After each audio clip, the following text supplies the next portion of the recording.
What's up, fellow lords of gaming, and welcome back to the channel. So jumping into some Black Desert Online content today, and we're gonna jump right into the patch notes from March 13th.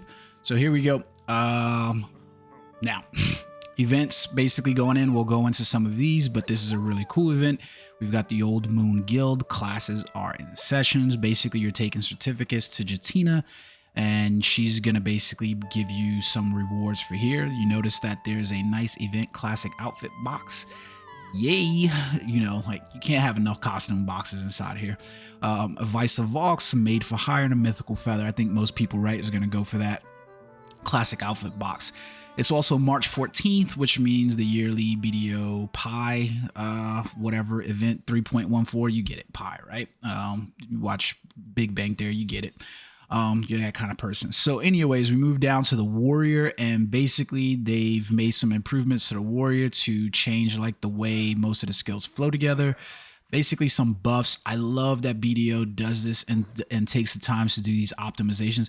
I remember playing as a warrior, and I kind of want to get back into playing as a warrior, mostly because of Crimson Desert, but I can't really abandon my Hashashin or my Striker, so it's just like, it's probably not going to happen. I just like those classes way too much. Been building out on that class, this Hashashin specifically, and dying for it to dying for me to be able to reach the level where I can do some of this in-game PvP content inside of here. Decided that I'm just going to make my way for it. There's also some updates to the War of Roses. I like that they're spending some time, like I've said in previous videos, on improving and optimizing some of the PvP elements of the game, because I think they probably noticed with some of the Twitch viewership and stuff like that, that this is the kind of content that is getting people watching and getting eyes on the game, kind of getting them excited.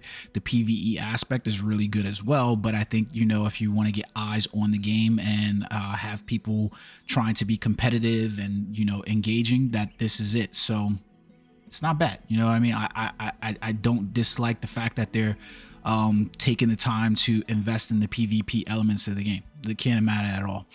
So you can see there's a number of updates in here. They're mostly optimizations, and I feel like it's a little weird because you're going to see these adjustments happen probably week after week, so that way they can just basically get it just right. So in that sense, it feels like a beta test, but yeah, it is what it is, right? So I love the Sanctum passives and stuff like that they're doing. This should be really, really interesting overall to see. The Stable Keeper musical spirit visibility improvement. Like if you use that thing, then then cool, but not an improvement that I'm looking at. One of the things that I really want is I want these new furniture items. They basically added a Kazarka statue and a Karanda statue inside the game. Unfortunately, it's probably going to take a lot of time for you to get around to building them up, because you got to get some of these new items that they drop, which like really didn't make sense to me, right? Because like, aren't we trying to streamline the total number of items in game? So why add new items? But you got to get these Kazarka bloodstones. If if you've played Garmoth and you try to get his bloodstones, for instance, you know these things are never going to drop. And you got to get Karanda's talents, but it does add a nice furniture buff for you for AP plus 15, max stamina plus 100 for 2 hours. So I think, you know, I really like the way the statues kind of look, so I kind of want them really, like, I really want them.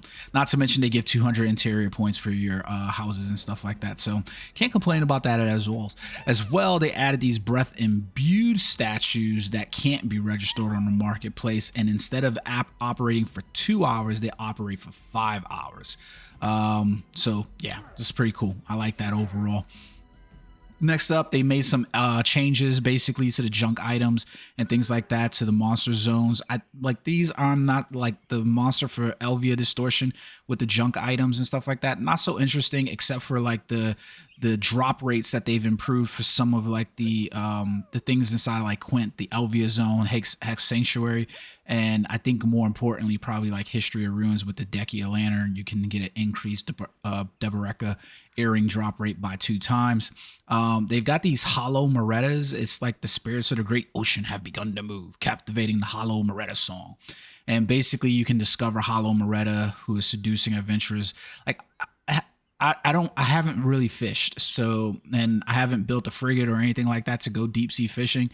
Is this like supposed to be like sirens on the water or something like that? I'm not exactly sure, so I don't know. you guys will have to let me know. That's the really fun thing about like BDOs. There's aspects that you could like experience, and there's aspects that another player would never experience if they don't invest that time inside there. So it's really weird, right? So that's about it, really. They did say they added a skill preset, but I don't know what the hell that really does at all.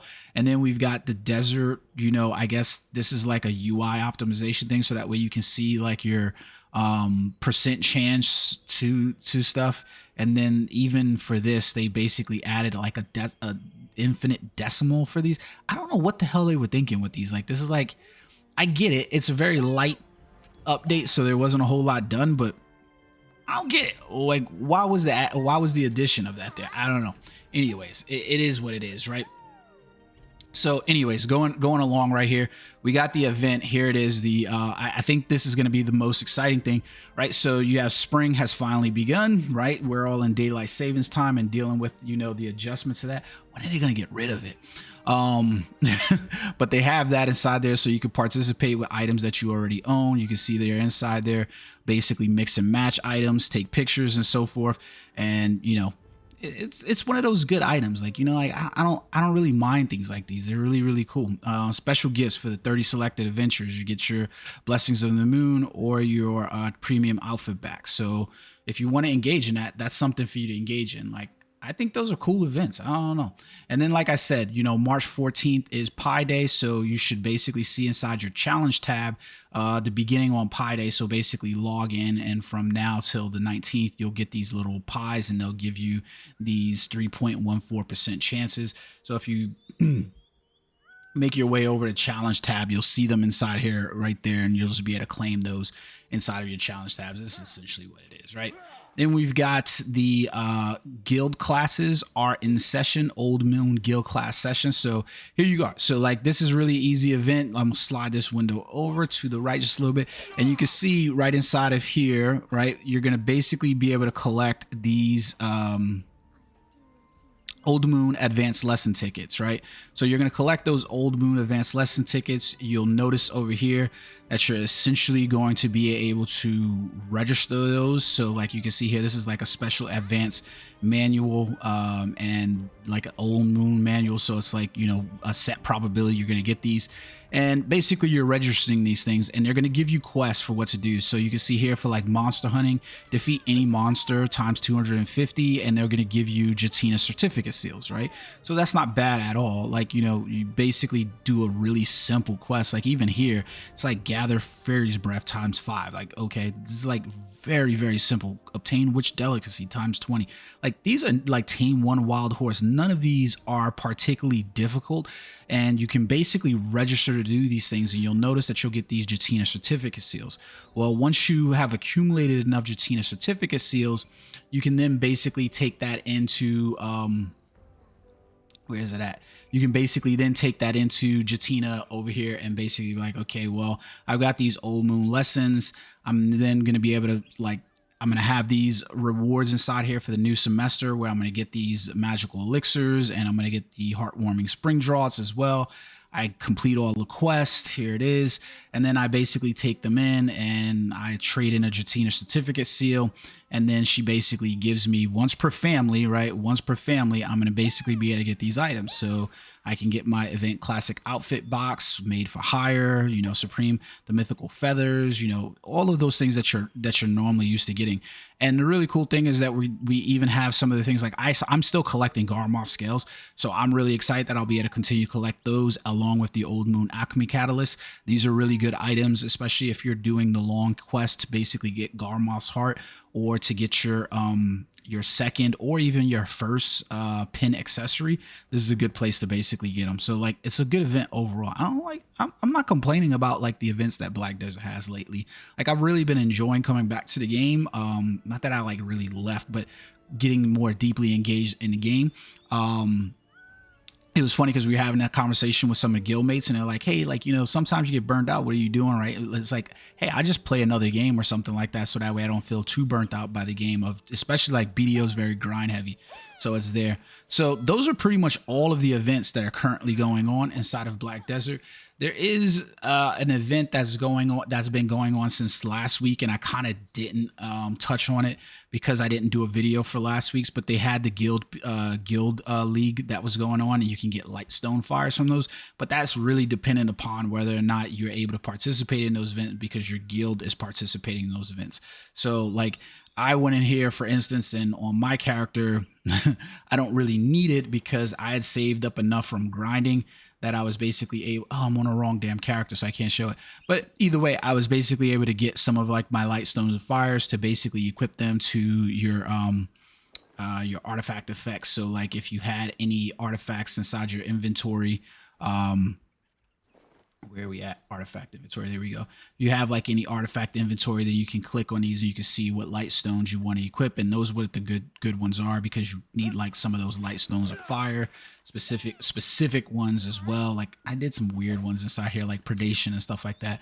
But play around with the combos and stuff like that. It's really good thing. And by the way, guys, I want to like suggest, if you are trying to play BDO, and it is a very deep game with many things that you could be doing, and you feel like overwhelmed by what it is that you should be doing on a nightly or daily basis, take a time to go over to like garmoth.com or BDOlytics and play around over there, and you'll see guides and tools for quest lines and things like that that you could use quite frequently. I really got excited about Garmoth because, you know, there's a whole host of things inside of here, from whether or not to plan your artifacts, your beauty albums, your Caphrases, even some of the tools that are inside here, like the grind trackers and stuff like that, and even some of the quests that they have in terms of like gear upgrades and stuff like that. How do you obtain these things? And it'll set you at least on a very good path to basically understanding like, hey, look, these are things that you should be doing or could be doing that you might not understand because the game doesn't just simply hand them to you. So even something like simply completing all your adventure logs, or, you know, getting your enhancement crystals, or completing the Magnus Abyss one, or understanding the Decius Lantern, how to get a Decius Lantern. Those type things are available to you inside the game. So if you're struggling, then go and check those out. I hope you guys enjoyed the video. I hope to bring you more content with BDO. I am going to try to bring you some content this weekend for Dragon's Dogma, specifically a character creation. Let me know if you guys are excited about seeing that, and any type of character that you're looking at me recreating so far. That thing looks like it's pretty deep, and I'm pretty excited about playing with it. Until next time, guys. Peace.